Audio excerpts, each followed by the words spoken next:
This was a long time in the Cool. making. I feel like to give you a little bit of context, I went to coach for Worlds in Russia for Youth Worlds, and I came back, and one of the things that I was really like taken aback by was how different everybody's preparation was for sport climbing in particular, just in terms of like warm up and climbing. And I told Udo, I'm like, Udo, I feel like I really need to talk to somebody that really knows, you know, The their difference. stuff.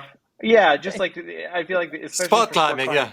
yeah, there's just Yeah. such a variance. And then I was like, who do you think I should talk to? And then right away was like Robyn. Um, and this was months ago, so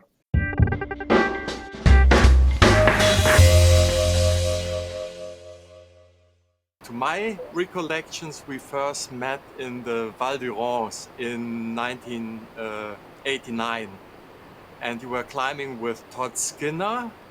This is Okay. what I remember, and please Remember that correct me. that's like clearly the start of my career, so my career as a competitor, like an international competitor. So I'm Yeah. happy to know you witnessed that because I it's that was a long time ago. How long were you climbing at this point in '89? Yeah, I mean, I had been climbing since well, I had been climbing since I was 18 years old, but competing is a little bit different and climbing outside at a high level. But I believe when you met me, I was probably a 7A plus climber, sport Yes, climber. yes, So yes, like my absolutely, absolutely.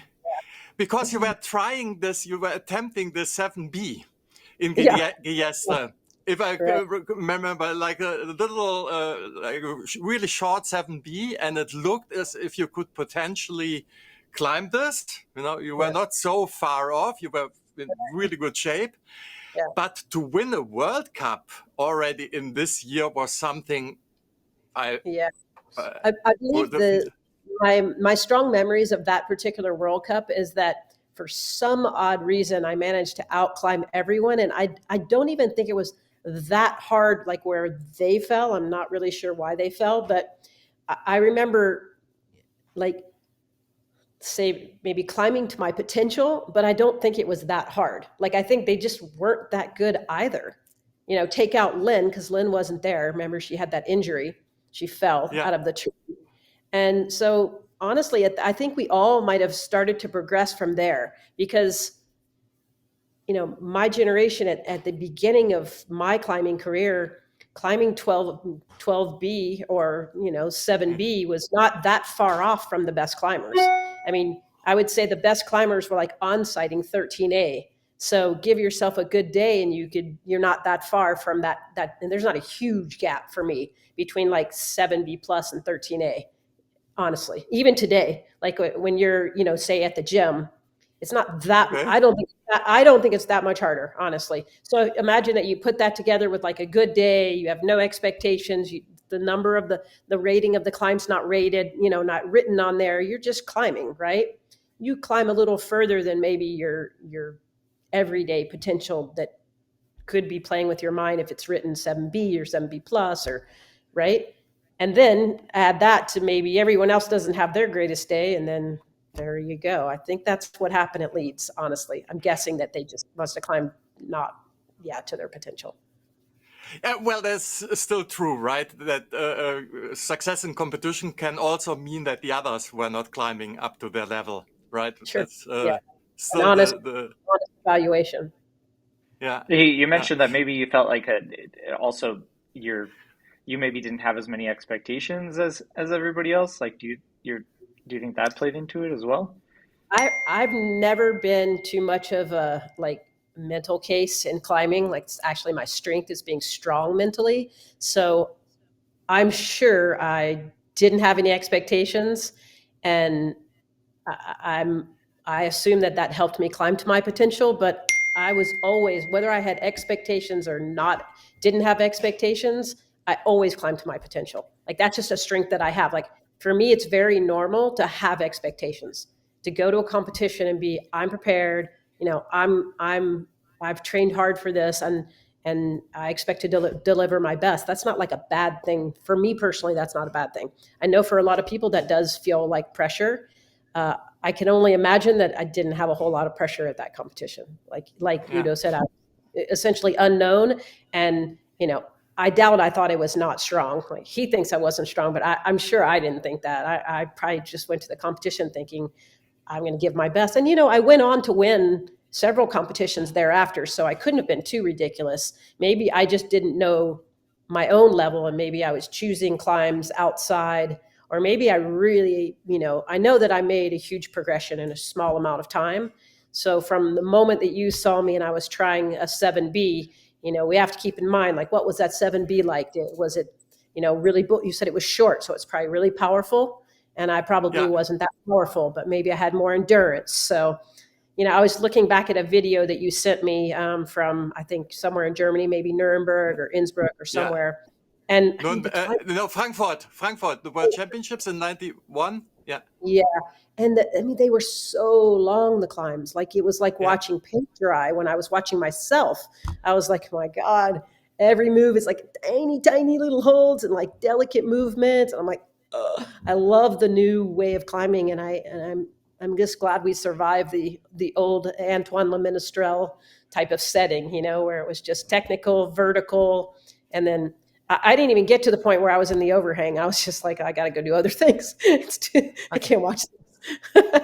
No, at the finals in '91, you went to the roof, and you there was really like looking at it from nowadays perspective. It was really there was not a lot of roof techniques available to you at this point, and it looks as if you were really upset, and this probably from your expectations, that makes sense. At this point when I was watching you, I was a little surprised that you had expectations this high, because when I last had seen you, I couldn't imagine that you were really expecting to become world champion in '91. And I have a question. When you look at the video, what was your what gives you the impression that I was upset? Because I didn't see this part. So share with me. Okay, when we lowered down, you were not. I mean, I think you Not were really, I climbing think. really well, but then this in this roof. Remember in Frankfurt, they added to the wall, Mhm. and I will put this in the stream so for everybody to look at.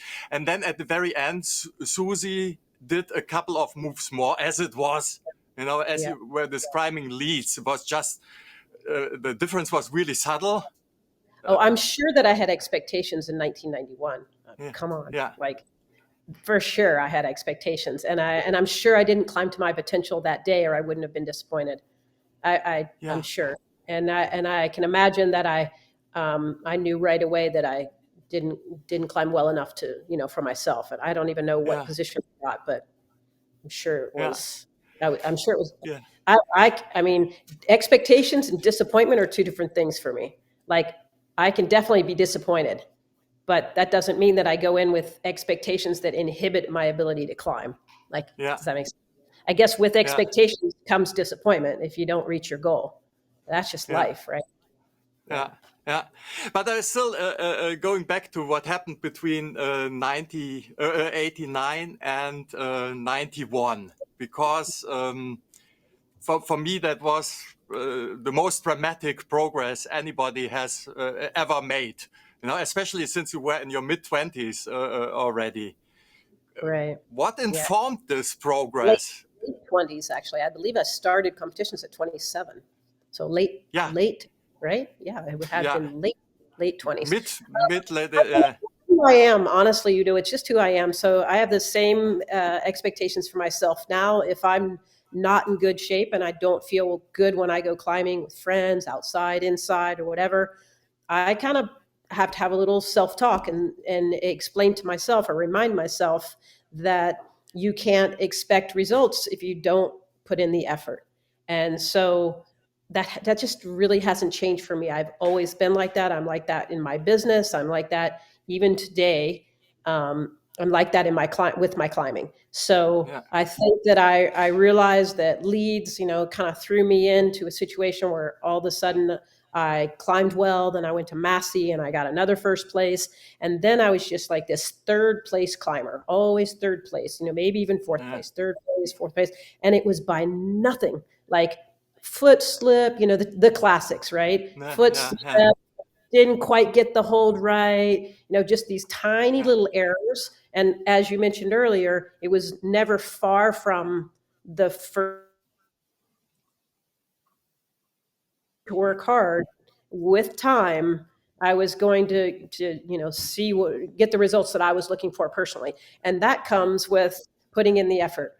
And Yeah. just say that to anyone: if you expect to be number one without putting in the effort, you've got to be kidding yourself. Well, from my perspective, though, it's effort definitely, but it wasn't like only physical or training effort. At least from what I saw, And to take these two aspects, like first of all, your pacing. I really Mhm. remember that at the beginning, like even in '90 or so, there was no pacing. Basically, you Mhm. had this constant speed of moving, Mhm. a rhythm cadence of moving, and if there was a rest, you really struggled with using this Yeah, yeah. for your I have benefit. right. I And have the other, Yeah, go ahead. yeah, yeah, and the other thing is related that I really remember that must have been in '90 that you were resting and you were still all rigid and holding on and not using the rest. And I was really thinking if she could rest, she could really be a decent climber.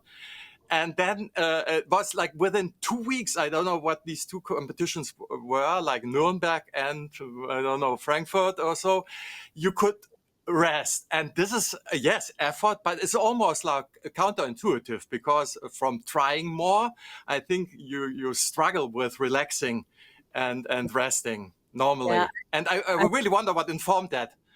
That I think that's an excellent observation. And as I yeah. recall, I had Frank Scherer and Gilles Berniguel. Do you remember Ah, those two? okay. Yeah, Yeah. yeah. I believe that Jill was really, there was always this balance between working with the French team and trying to support me. And I think that both of them did a really nice job of being inclusive and allowing me to work with the French team and be a part of their Yeah. group. And I think that they saw it as a benefit for their athletes. And of course, they couldn't take away that it would be obviously an obvious benefit for me as well. So I really believe that one of the memories that I have was Jill saying to me, "You need to be moving. You need to really get out and like tack tack tack tack, get your rhythm going." And so I think from a rhythm or a pacing standpoint, I think Jill planted a seed for me for sure. Uh, Yeah. then secondly, the mental aspects of climbing is something that I had been working on, and I think maybe the better word is that it clicked, and that I was able to relax and sort of close my eyes, visualize the next few moves, or just some sort of a figure of myself climbing to the top. And that is actually still a trademark for me. I still do that even now in my climbing when I have goals to do hard climbs outside. I always the habits are the same. I remind myself of having a really nice rhythm, and I really try to plant a couple, like even if they're mini rest, just something to allow me to just breathe for a split second, close my eyes, visualize, and execute. So that was planned, and how I was able to do that in a short amount of time, I'm not sure. Other than my gut tells me that I was probably working on it all along, and what we saw was more this. It just started to fall into place because I definitely worked on the mental aspects of climbing Yeah. very early in my career. Yeah. But it also sounds that you totally benefited from this cultural influence from the French, from people like Gilles and so. And this is up to this point. I think that's almost mandatory, at least for long-term success, that you expose yourself to different cultures, as there is something to learn from any other movement Abs- culture or climbing culture. Absolutely. I mean, that's why Lynn and I planted ourselves in France for that reason, so that we could climb with the French, and who were definitely number one at the time. You know, they were kind of leading the pack from a competition standpoint, and so it was important for us to like be around the French and the Europeans and not be too far from the competitions, so that when we traveled, we weren't completely exhausted. You know, traveling and getting jet lag coming from America every time. So we set ourselves up for success, and and clearly we were our mindset was, you know, that we knew we couldn't do this alone. And I think that I'd still incredibly grateful today that I was embraced by the French team. And I know that it wasn't always easy for, you know, one particular female. I remember it was hard for her, but I think that we benefited from each other, honestly. Yeah. And Yeah. it's important. Yeah. Yeah. Was another competitor. Yes, I just The female. remember. Yeah, I remember Yeah. when we would do workshops. You know, it was tricky for particularly this one woman. Just like, and I'm sure it wouldn't be like that today. You know, sometimes you're just in a space where you think you have to keep everything for yourself, and you don't realize that if you join forces, you know, you can really be stronger. I don't know if you're talking about Marietta Uden, but she later was with Gilles. Okay, then it's all good. But there was really something, and up to this point, there's something, at least in Germany, there's a huge problem that at least the older athletes that are somehow successful already, they don't like to share, you know, Yeah. and so that's really a struggle. Right. Yeah. Yeah, and I think now we've grown a lot. We like to do a lot of workshops and clinics, and as you've seen for yourself, and we bring people in like you to America, and you know, hopefully, you know, I know many of our athletes like to go to Innsbruck and train, and you know, when you go to Innsbruck, you put yourself out there. There are a lot of really good climbers, and so when you go bouldering, you're going to be rubbing shoulders with all the best of the climbers. And now I think that a lot of the athletes are, you know, maybe they're coached, but they can do that kind of thing independently. They don't have to necessarily join the German team to do a workshop, but they can go to a place like Innsbruck and meet up with the different athletes and I want to, share their information.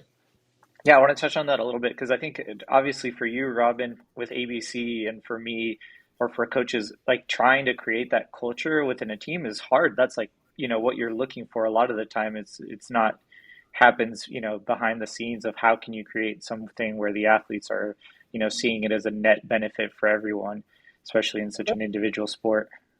That's a great question, Al. When we've just were recently discussing, we were talking about how we feel about our athletes traveling to, let's say,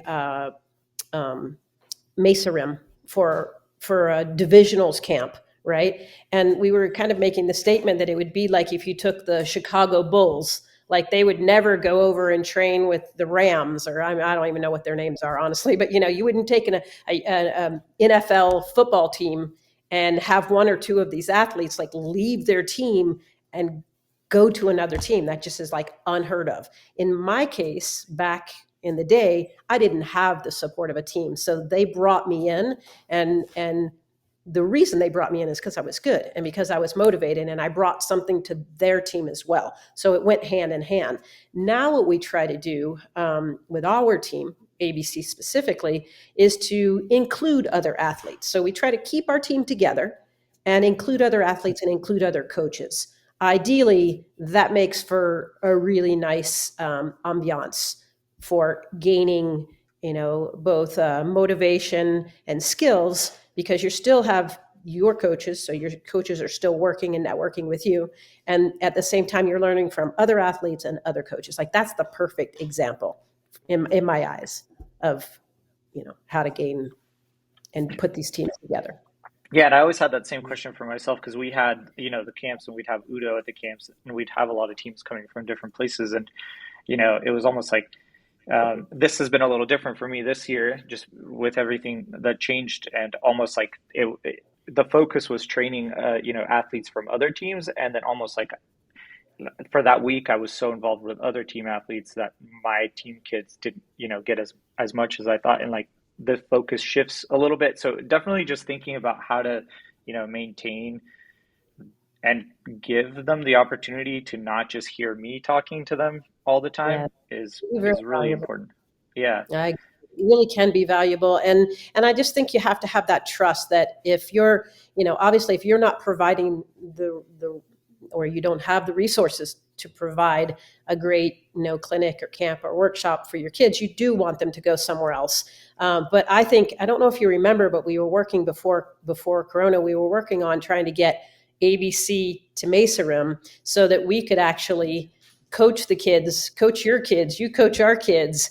Udo, if he was there, same, and that we really worked together to stand on each other's shoulders to get to the top. That to me was the ultimate, was to actually take our kids and try to blend something that would work for all the athletes. And unfortunately, we weren't able to do that because of the virus. And Yeah, that really. even now we're hesitant to travel with our kids. Yeah, same. And I think it's important because, like you mentioned, you also want to, for me, one of the biggest things for me is like team culture, basically going back to what you were talking about, like, what are the values that people are kind of instilling in one another? And, Mhm. Is it at a place that we want it to be? And so, Right. like, it's almost like, oh yeah, these two teams, we have like similar vision. And so it's going to work out in a good way. And I think that was like where that was headed. But going back to what you were saying, Udo, you had a post recently about visualization being a skill, which is interesting because that's something that seems like you, Robyn, you had a great skill with that. And I think some athletes really struggle with that. And I'm just curious if you can talk about that a little bit more, because especially for routes, like some athletes have a really hard time memorizing or like sequencing, Yeah. Actually, the term visualization, may I just interrupt? The term Please. visualization, in this context, it was meant really like imagining what you're going to do. But I was actually about to ask Robyn that she was obviously visualizing where the sport is going. And this is another part of it. When you just mentioned the route setting with Antoine de Menestrel, and I remember in '91 I was sitting behind you and Didier when you gave Didier a rather tough debrief of the semifinals, and it sounded to me as if you were like, okay, was to be expected. There needs to be quicker decision making. The climbing has to be more fluid. Did you at this time kind of visualizing or imagine how in which direction the sport would head, or did you have a concept of this, that you couldn't do a move and then rest, for Yeah. example? So, again, I think that climbing has changed quite a bit. Like, I'm not sure that we'd be able to find the same rest and like what I call mini visualization now that I was able to find in my career. Okay. Yeah. So, but let's take it a step back. So I've always worked on the mental aspects of climbing, and I teach the mental aspects of climbing. So that's really important to me. I think it makes up a very important part of the whole system. Right. So I did that, and I did it very religiously, often, every day, and until like a week or 7 to 10 days prior to a competition, where I did it less to give myself a break and really like check the box that I'm good and I don't need to keep going, right? Yeah. But that was a Yeah. preparation, just like the physical aspects of climbing. The mental aspects of climbing has always been important to me, both in my own career and in my teaching, in my coaching. And my process was to essentially visualize where I was going. So if we took Frankfurt, for example, if I knew that was on my agenda, then I would put myself in a relaxed position and basically, essentially, prepare and travel to that competition, but in my mind. So packing my bags, getting on an airplane, getting off the plane, going and checking in, seeing all the other competitors, going into ISO, warming up all the way through the climbing and seeing myself successfully. Okay. That was a practice that I did often. Secondly, I had a practice that I transferred onto the wall, which was mini visualization. So very, very flash. You can call it mini visualization or flash visualization. But if you have any moment that you can slightly relax and see the next moves ideally, or, past that and all the way to the change. But it happens honestly, it can happen in 20 seconds, like it can happen in, a full minute if you have a really good, like, throw your leg into a slot kind of rest, and you're already fit. You can really recover and pay attention to what's next. And it's a skill, and it's something that I've always practiced, and I think it was key to a lot of my success. Cool. Yes. That's awesome. Super. And I think the important thing to take away from that for people, Robyn, I don't know if you know much context about, like, when Udo and I have been talking quite a bit, but we've just been talking mostly like about coaching and athlete development. And so I just want to bring it back to that a little bit, because I think a big takeaway for this, I think a lot of people almost like when they think of mental, working on the mental aspect, for me, if somebody says like, oh, I want to work on my mental game, a lot of times I'm like, well, that's pretty vague. It sounds a little bit like working on your physical game. It's like, which parts do you want to work on? And for you practice like, a really specific, which is awesome. And especially a lot of people might expect something like that. Like they try it one time and then they're like, well, it doesn't work. And we wouldn't do that with any other sort of training. Years. It can take years. It's the same effort that you put into changing your rhythm or becoming dynamic or having good compression. Like, you can't expect to gain that in a session. So you just have to make the commitment. If that's important to you, then you got to put it on your calendar, and it's got to come up, 2 to 5 times a week, right? That you're really practicing that. And then you can have the expectations and say to yourself, I'm prepared. I've put in the effort, and I'm prepared. You just mentioned check boxes. You obviously made a plan and prioritization in your training. And did you also journal your training? Yeah. The only time I journaled was the positive and the less positive after a competition. Otherwise, I rarely journal, aside from my plan for the day, that was obviously done in advance. And if I did, like, if I went outside and I was like doing endurance outside, because that's a lot of our endurance was done outside, I would be like 8A 3 times. And then if I did 8A plus 3 times, I was like, wow, I didn't even think that was possible, but like DA suggested it and I actually did it. So I would put like maybe a little comment that, within the program that would kind of like reward myself on, okay, have bigger eyes. I would always say, like, have bigger eyes, because when DDA says, makes a plan for you, you're like, you can do it. And that's like why we have coaching, right? Because we have bigger eyes than our kids do, or than the athletes that we work with do. Yeah. If we can get a message across that isn't something that you just are just born with inherently. I think some people have a knack for it from the beginning, maybe just like anything else, but it's definitely a practice skill. Right. Yeah. And I think, like, Al, that's a really good point. Just like maybe the mental aspects of climbing come relatively easy for you, or you understand them, or you understand your mind and you've kind of got it all lined up.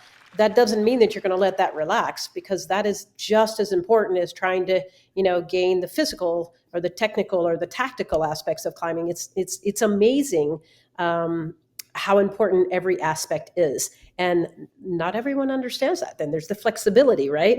There's just like, it's a full-time job to be the best climber you can be. It really is, because even on if you're physically tired, you could be, stretching, doing mobility, watching videos, working on your own like visualization and breathing techniques. It's endless what you can do in climbing, and it does require your attention. You need to be able to check all those boxes.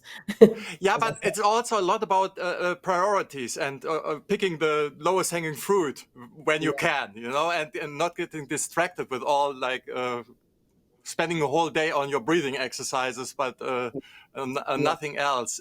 You have a knack for that, probably, right? That you're good in identifying this priority, or did you have help?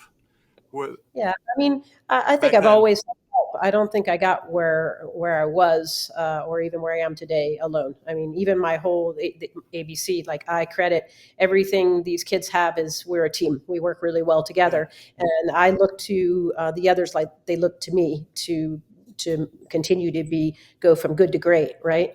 I think those that think they have it all, they'll quickly have nothing. So I believe you have to continue to maintain. And I'm just a firm believer in managing all of the aspects of climbing.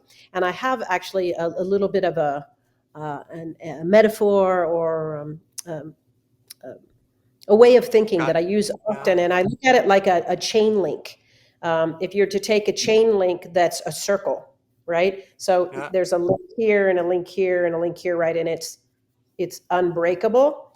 Each link represents a form of climbing. So technical, tactical, physical, mental, nutrition, flexibility, right? All of those. And if you don't nurture every link, you can have what we call a weak link, right? And then you bust your train. So I really try to teach, and this is in my own practice, and it's transfers obviously to the athletes that I work with, but it's important to fortify your chain so that you don't have a weak link. Yeah, because it will break at the weakest link. This is what holds you back. Yeah, right. I wanted to. That reminded me of something. Maybe cultural thing that I've noticed just like in climbing, especially in the US. And this is something that I almost like get frustrated with because I think whenever we describe somebody's performance, even in competitions, either in commenting, the word strong is like pretty much the only word. Oh, they're climbing so strong, and it really, I think, like minimalizes the climbing to almost just like the physical aspect. And that's something that language is really important. And just from almost like removing it. I really like it when my kids would say, I just didn't climb very well, instead of like climbing really strong. Cause then I'm like, okay, well, you didn't climb very well or something like that.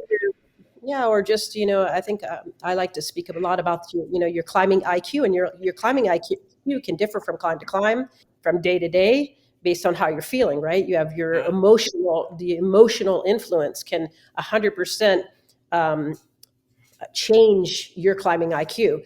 Reading a route can really, sometimes you just don't see it. And you have a whopping 4 or 5 minutes to figure it out. That doesn't mean that you weren't prepared, right? So we speak a lot about, really to focus on what you can control.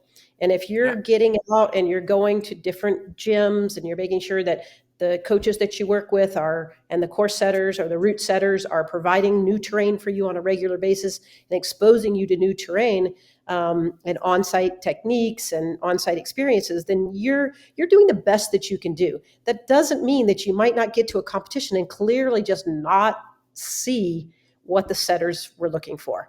And that's when we come in as coaches and we help you understand that was unique to that boulder. And, thank goodness there were 3 other boulders and you did a really great job of keeping your head up, even though that first boulder, like, clearly you didn't see what to do, but you prevailed on boulder number 2 and boulder number 3 and boulder number 4. Boom, you were able to put it all out there. So that's great coaching, Al, when you say that. Like, what are the words? What are the different words that we can use to help an athlete like critique themselves and also realize that it's not just about being strong, right? You want to be smart. You want your, to be aware, to have to see where the field of play is, have a good tactic, remembering hold positions. Like sometimes you'll see, the younger kids, they'll go in and they'll do a sequence and like come into, a hold and not see the hold right next to it. And they're like trying to match, and they're just like, this hold's just like, as a coach, it's just glaring that they don't see that they're supposed to go like this to then go like this, right?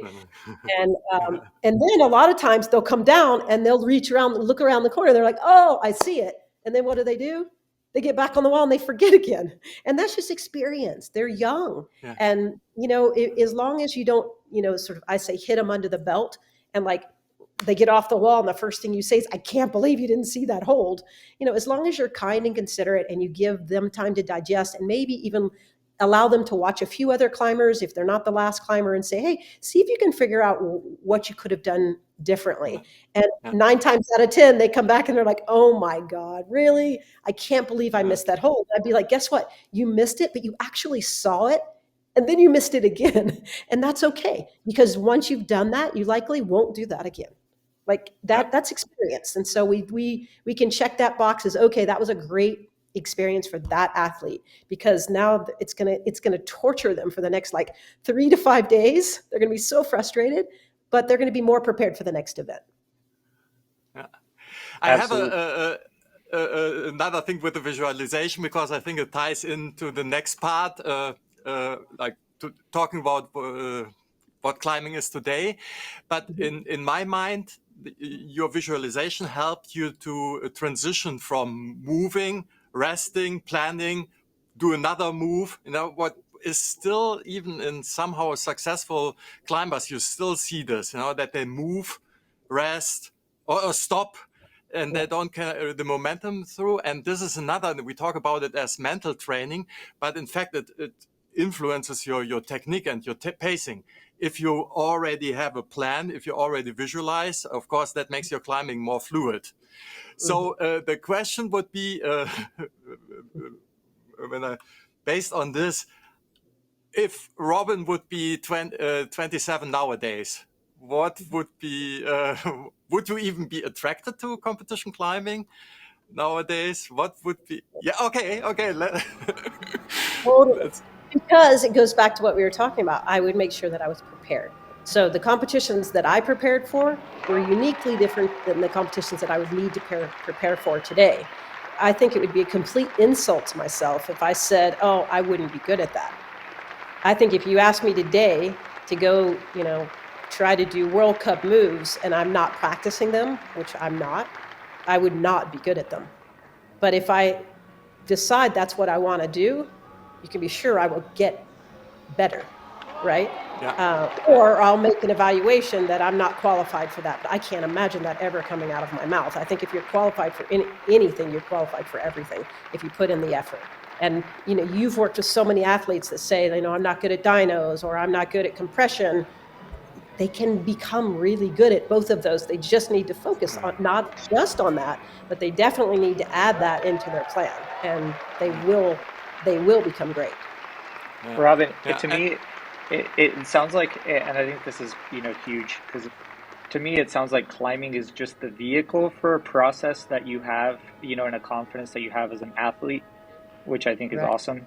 Is that I think for you, that's probably what made you an exceptional competition climber, and what makes you an exceptional coach, is just being able, like, climbing is the vehicle to express that. But really, it doesn't matter if it was climbing. If it was something else and you really wanted to do it and you loved it, like, you'd figure out how to do it well.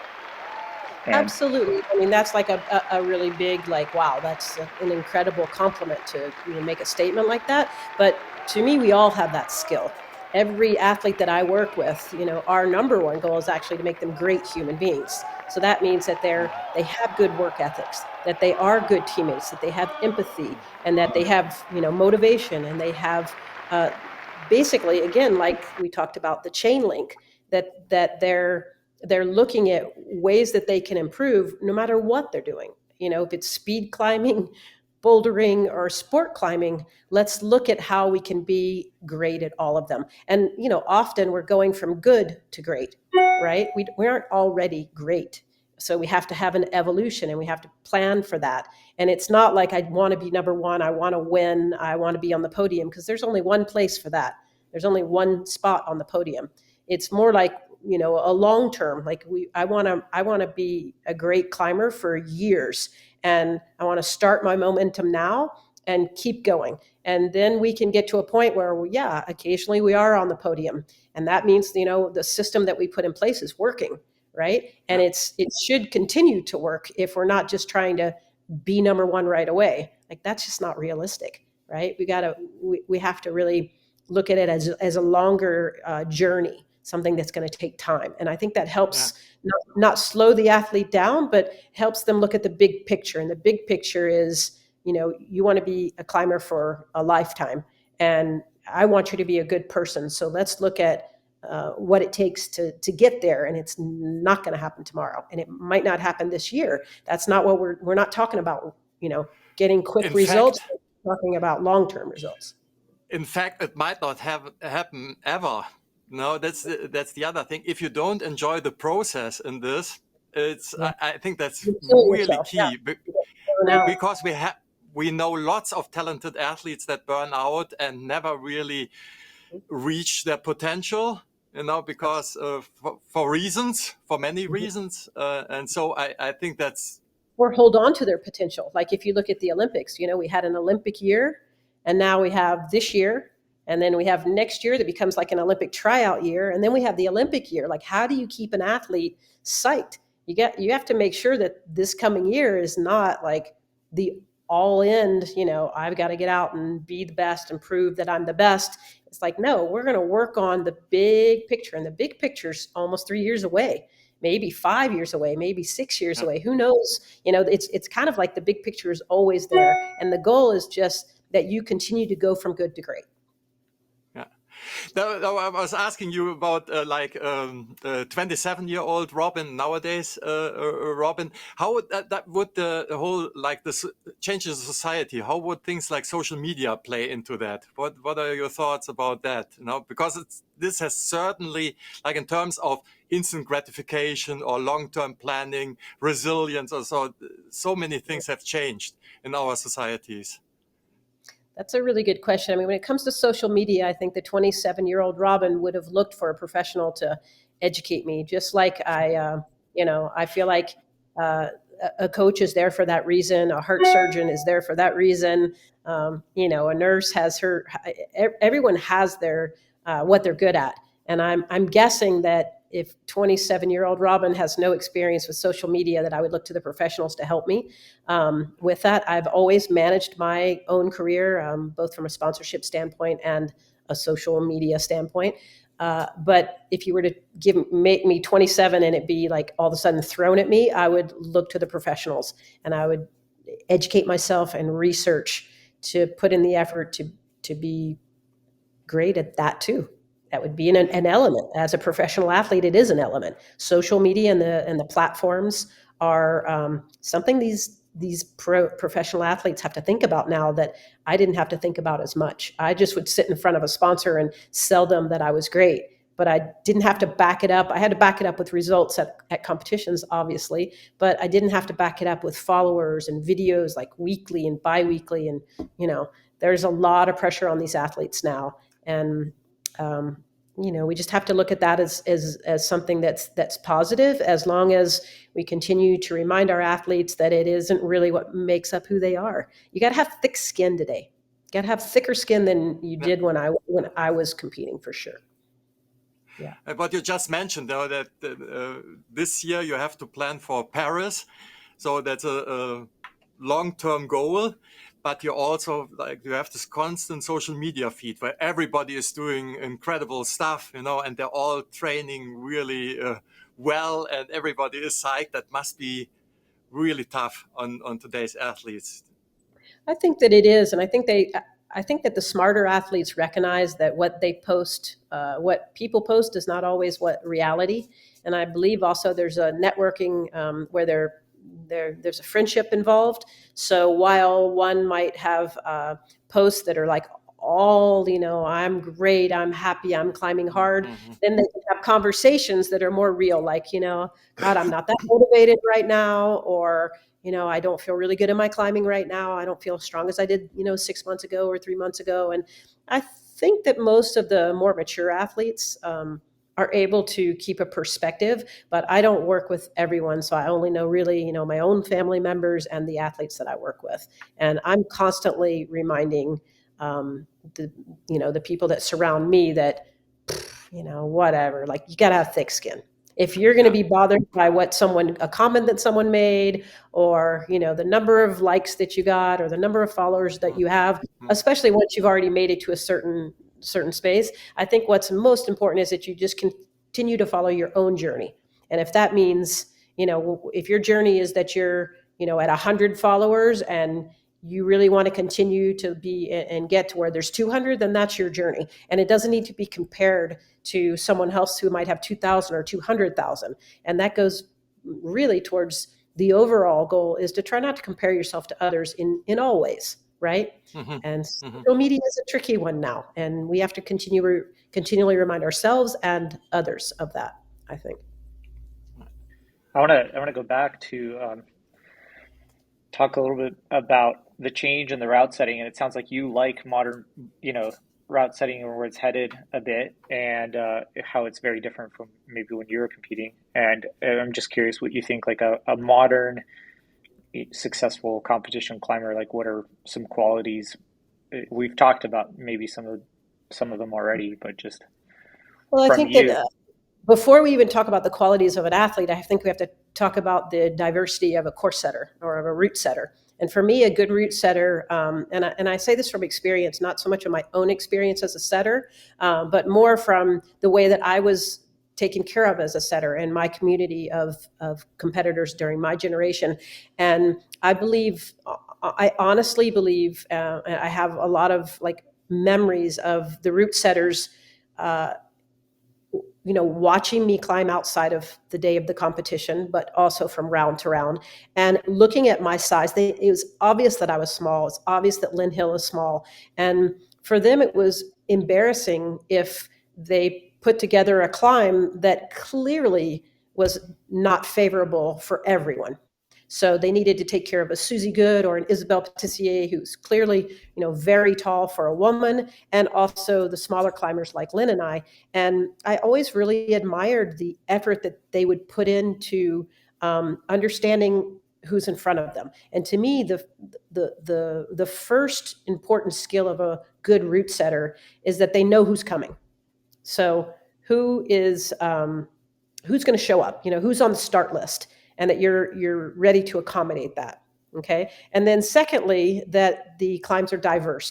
So not just in the angle, so from a overhanging and slab and 40-degree and technical and physical and dynamic. And I think that you have to almost start your setting journey for a competition with the start list, so the names of the athletes, and then a just huge download of what is climbing, dynos, toe hooks, compression moves, crimps, slopers. And then when you spread that out amongst your setting crew, you try to make sure that there's a drive-by and that there's a jump, and you ask your setters to respond to that list, so that when you're getting close to the finish of your forerunning, you can cross off dyno, compression, crimps, slopers, slab, overhanging, right? Heel hook. And I think that's really what makes a great competition for me, is when the setters are putting in the same effort that the athletes are putting in. And that means knowing who you're setting for, right? Our sport is really unique that way, huh? I think that's like something that makes it pretty exciting, is that it feels like, well, the route setters definitely feel as nervous during a competition as the competitors do, which is always pretty interesting. For them, it's like a performance. And I always also think, it's very unique that pretty much for every competition, there's like a value proposition from the head route setter. This is what good climbing is, and this is what I'll reward. And there Mm-hmm. is, some decision making there about like what the qualities the winner should have, or something like that. So it is Yeah. really interesting, and you know, It's very subjective. You're 100% right. Yeah. yeah, And I super. put a lot of trust in our setters, and that's fair. They should be professional, just like the athletes should, put in the effort. They should be prepared to be honest and put in the effort as well. One thing I wanted to ask you about the ABC, how ABC started, and I think that ties in nicely, because when you created ABC, you called it ABC, Agility, Balance, and Coordination. And at this time, I was surprised, because there was when bouldering competitions were just starting or getting popular, and these are three things you associate with modern bouldering a lot. So the name was quite visionary. Was it? Yeah. Why did you pick the name? Well, there's two reasons. One is I believe that is climbing, and for all ages, and it's also just for youth, particularly, no matter how old they are. I think instilling agility, balance, and coordination in them, and allowing them to explore that with their bodies at a very young age, is really important. that's one reason. And then the second reason was actually because I wanted to be at the top of the list. So ABC, Okay. alph- Yeah. alphabetically, as Yeah. an acronym, is always going to be the first thing you see. And Yeah. that's how I got the ABC, that idea. Yeah. Yeah. It was It's a cool. good level of pragmatism in there. Yeah, I was quite proud of that. Yeah. That was very forward thinking at the time, and it still holds. Now we tend to say for our more elite athletes, America's best climbers. So we ABC, America's Yeah. best climbers. Yeah. Yeah, Yeah. we say Yeah. that too. And again, when did ABC start in Yes. 2000? So little history of ABC. So ABC was created when Brooke was 2.5 and Sean was 5.5. And the reason that I created ABC is I had two kids that were actually already really passionate by climbing. Like they loved to Yeah. climb, and no one of their age was climbing. Like in our community, it's just we didn't know anyone that had kids that climbed. So they were into gymnastics. And I was looking at the gymnastics format, and I'm like, how is it that we go into a gymnastics class, for my 2.5-year-old Brookie, and there's like 15 to 20 other kids? Like, there's clearly they're all trying to do gymnastics and jump around together, right? And it's crazy, but they're Mm. doing it. And then at Sean's level, they're already starting, at 5.5, they're starting to show skill sets, like pretty, you can tell Mm-hmm. pretty quickly at 5.5 if they're good, if they're naturally good at it, right? So I was like, I feel like we can do this for climbing, and I just want to scale everything to be kid friendly, like Yeah. shorter walls, smaller moves, just in essence, like what is it what does it feel like for me, and how can I size that down for a child?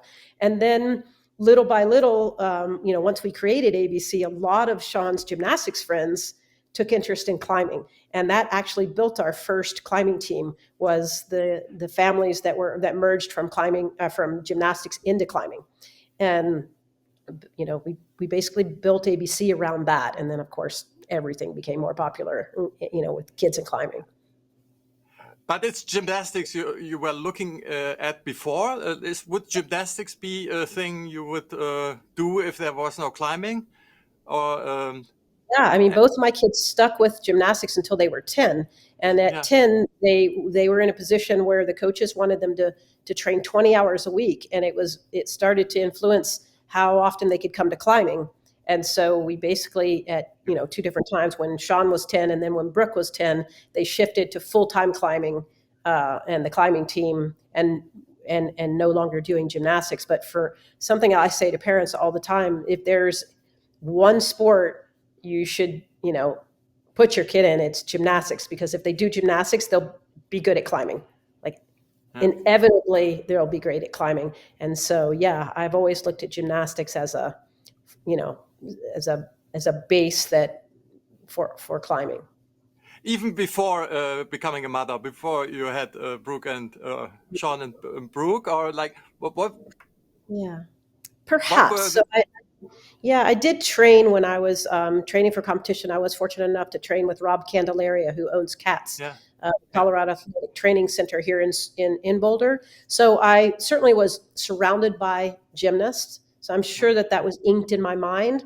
But there was also another element, and that is that Rob really gave me a lot of work ethics. I think he instilled in me the same ethics that the gymnasts have, which is, put in the work, put in the long hours, and work on your flexibility, work on your mobility. And I don't know that we just weren't there with climbing, right? And so that certainly influenced. I was certainly influenced prior to having children because of my own career of climbing, Yeah. and then that Yeah. evolution happened with my own kids. Cool.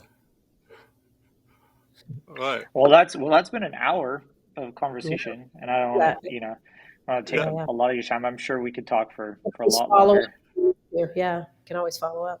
Yeah, but thank you so much. I mean, I think something that's I think about this quite a bit now, in the sense that there's a lot of athletes that I've coached that have aged out of youth that are going to be, in my mind, I'm like, oh, they will be exceptional coaches. I don't come from a competitive climbing background. I like my, I guess, filter ends up coming from route setting, but even before it wasn't like I haven't been doing that for so long.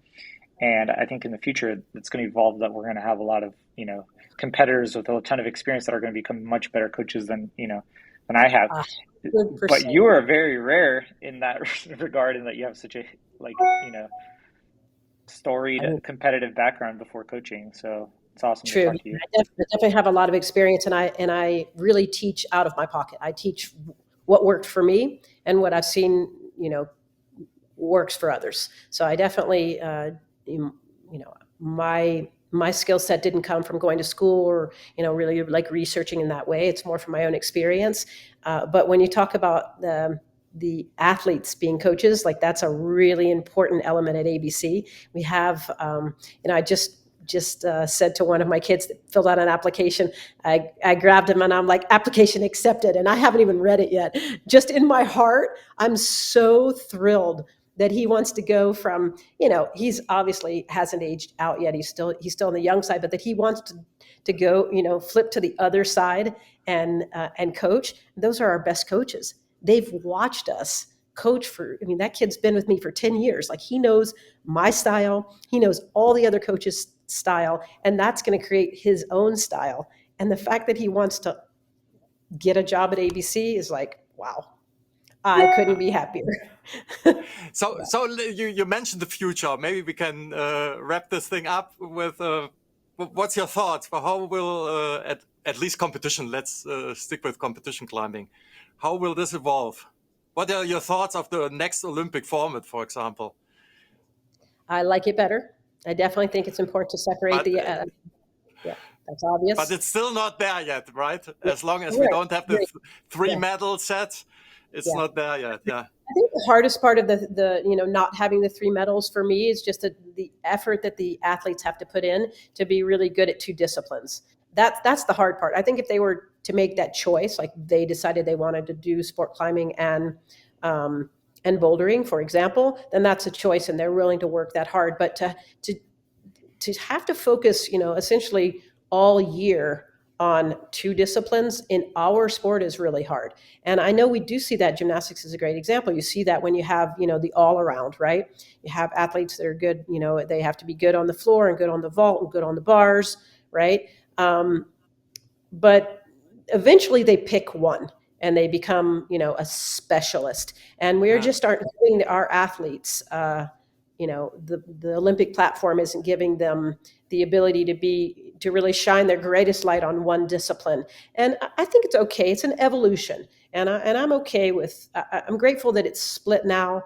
And I think it's going to be easier for the athletes because speed climbing is really, really specific. I'm also incredibly impressed with this previous group and of Olympians and how the effort that they put in and how they embraced speed climbing, even though more than half of those athletes really weren't speed climbers at the time. I think they took it, they just grabbed it and said, let's go, we're going to do this. And now given the opportunity to focus on two instead of three is better, for sure. Yeah. And any other developments, like in terms of setting or formats? You think the format is, because I will play some of your old videos, and for example, you had all the time in the world. You foresee that there will be on the ground, like looking around. I thought we only had 40 seconds, but that's probably because I just think that's what everyone has now. I'm sure I'm distorted in that mindset, but oh my God, it's so, no wonder we knew where we were going. We had a lot of time to look at it, right? Thank you so much. I really appreciate you guys reaching out. Thank you, Robyn. Yeah, likewise. Okay. Bye. Bye, Robyn. Thanks.